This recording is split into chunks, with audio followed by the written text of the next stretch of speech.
Hi, welcome to Comic Book Corner, and this is your host, Spider Slayer. Today, we're going to talk about issue number 3 of Suicide Squad. Right here, baby. This is one of my more favorite titles as of recently from the reboot of DC Comics.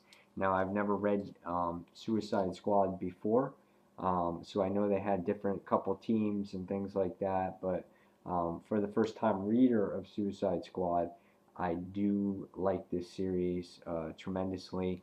It has nice cover art on it, and the art in the inside is very nice as well.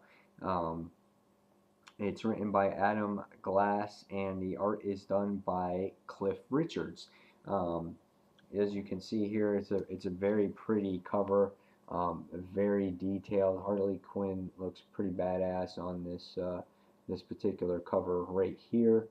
For all of you who are not familiar with this series so far, Harley Quinn, Deadshot, and a few other bad guys have been captured by the government, and they've had bombs implanted into the back of their necks in case they get out of line. And then what happens is, if they do get out of line, well, kaboom, they all blow up and they all die. And if you're not familiar with the past 2 issues, basically they're in a secret strike force. That's what they are, called Suicide Squad, and they were sent on their first mission in a football stadium to gather a specific package. And what happened was there was this virus that was quarantined in the football stadium that was like a zombie virus, but it was like a kind of like a mechanical virus, things like that turns you into some mechanical, weird looking creature, zombie things, which was kind of cool. And the actual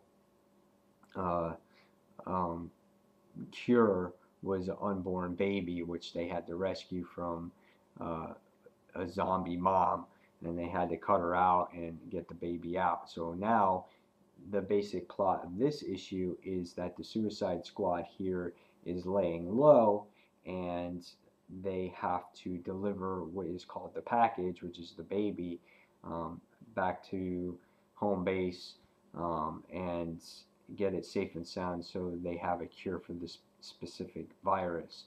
One of the things is, in the last issue, that Deadshot, one of the main characters here, he had a part of the zombie's blood go into his eye. So we're not sure if he's infected or not, but they're saying that, he wants to be, the first one to get a cure, if that's the case. But regardless of the fact, that's a little bit about what's going on. There's this other bounty hunter in this issue that's called Mad Dog, and he's after that particular package as well. So someone's paying him a great deal of money, and this is Mad Dog right here, and to get this particular package. So with that being said, on the brief side of things, for this particular issue, I give this issue probably about a 4 out of 5. I enjoy the story of it. It's a lot of fun to read. There's good action. It's, a learning curve for the characters and things like that. We'll see how long the plot holds and how many people die, because there's already been a couple characters that have been shot and killed. So, but I give this issue a 4 out of 5. So what I'll do after I show you guys some of the artwork on the inside of the book, we're going to do a brief walkthrough of this particular issue, and that's all I have to say about that right now. So enjoy the artwork. All right, guys, take care, and I'll see you in a little bit.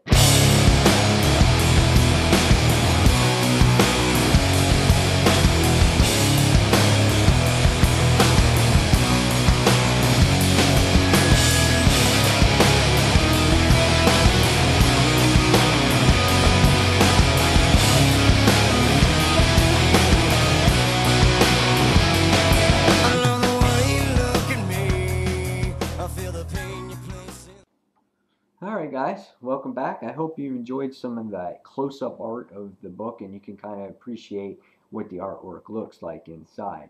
Now for all of you, we're going to do a brief walkthrough of the book. So some of you that are on the fence, I can kind of give you more detailed story of what's going on in this particular book. So again, in issue 3, it's continuing off of them delivering this baby.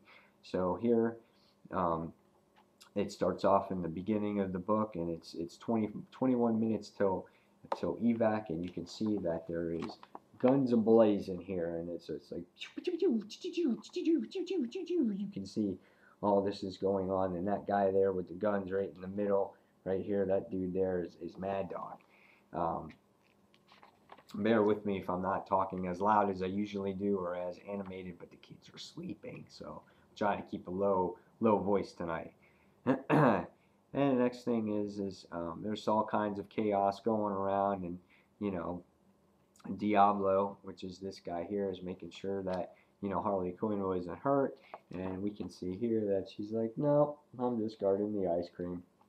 Harley Quinn in this particular series is comical like her usual character is, from what I know, and she's dressed a little bit differently than what we're all used to seeing, but she's still a badass. She's still got the hammer, and she's got the quite sex appeal going on. Really haven't seen it too much in the first two issues, but in this issue you see it quite a bit, and I'll show you a little bit.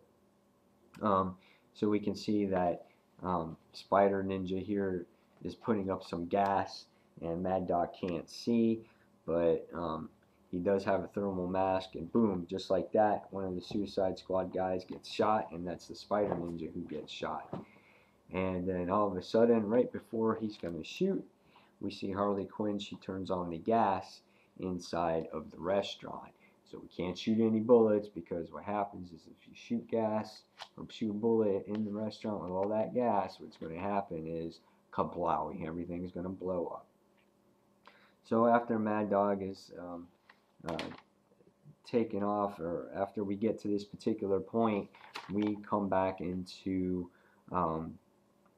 2 hours earlier into the issue before this particular incident goes on. So we can see that the team now is laying low, and that they have a couple hours until evac, so they got to kill some time, have a low profile. And right here we can see in this page here, we can see that Miss Harley Quinn is getting dressed in her Daisy Duke outfit, showing off that sex appeal that DC's been doing a little bit of lately. But artwork is nice and she looks good. So what happens is they go shopping, they get some food, and what's it called?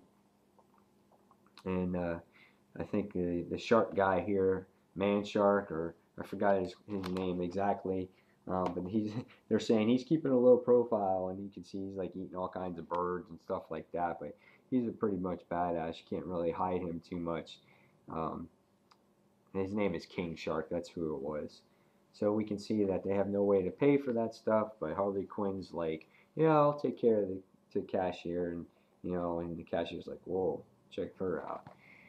So meanwhile, we go on, and Diablo and Spider Ninja checking out the town, and what's going on here in this particular issue is that we're getting some character development, where the characters came from, and things of that nature, and how they become friends and how they're bonding. And you can see next here, 90 minutes till evac, that Deadshot and Harley Quinn are, going to bond pretty good soon themselves. And I think one of the funniest lines in this particular book here is that Deadshot just goes, Harley Quinn goes up to him, and she's kind of flirting with him there, and Deadshot goes, I don't do clowns. And then all of a sudden she goes right up to him, and she kisses him, and they start getting hot and heavy, and Harley Quinn's like, heavens, are we rethinking the clown policy? And you can see that they're hot and heavy going at it in this particular part of the issue. And then next thing we know is that they get a call, and they're interrupted, making sure that the package is secure. And once again, another page here, we have Harley Quinn pretty much half naked here, you know. But they're getting ready now to deliver the package, which is the baby, to the evac area. And after some time, you see that the team found out that their past team member that got shot in the last issue wasn't an accident. It was done by one of their own teammates, which is Deadshot. Um, so as time goes on, we can see how they come across and they meet Mad Dog for the first time, and they do a whole bunch of shooting and things like that until we get to the point here where the beginning of the issue left off, you know. And then next, what happens is the place was shot at and it gets blown up into little pieces, and Mad Dog escapes from the building, and then all of a sudden King Shark comes across him and he's like, oh shit. And I think what happens here is, and you never really see it, but I think that King Shark actually eats Mad Dog because he's wearing his necklace there. And I think that's pretty badass. So after they get the baby delivered into the helicopter, they're like, well, turn off the time bombs in our neck. But little do we know that they're getting ready to start another mission right in the field. And little do we know, the man who's in charge of the whole ordeal right now, as of now, is Captain Boomerang. And we can see him right here. And not only is he in charge, the other teammates have no objections. They can't say anything because he's got the little bomb or remote control to make them go kaplowy. So in the next issue, we see that it starts a whole new mission on issue number 4, and that is your walkthrough of Suicide Squad issue number 3. So like I said, this is a nice little book. It's fun. It's got some action. It's not super depth and story plot, but I can see some good potential in this book in the future. I enjoy it a lot. I like the different personalities of the characters. If you guys have anything you want to say about this book, just let me know. Again, there is a lot of sexiness going on with Miss Harley Quinn, but you know, of course, they always appeal to the readers. That's what they try to do. But I hope you enjoyed this review, and I would love you guys to subscribe, and any comments or concerns or any comics you want me to review for you, just let me know. So until then, I'll see you guys on the next review, and have a good weekend. Take care, everybody. Thank you. Bye.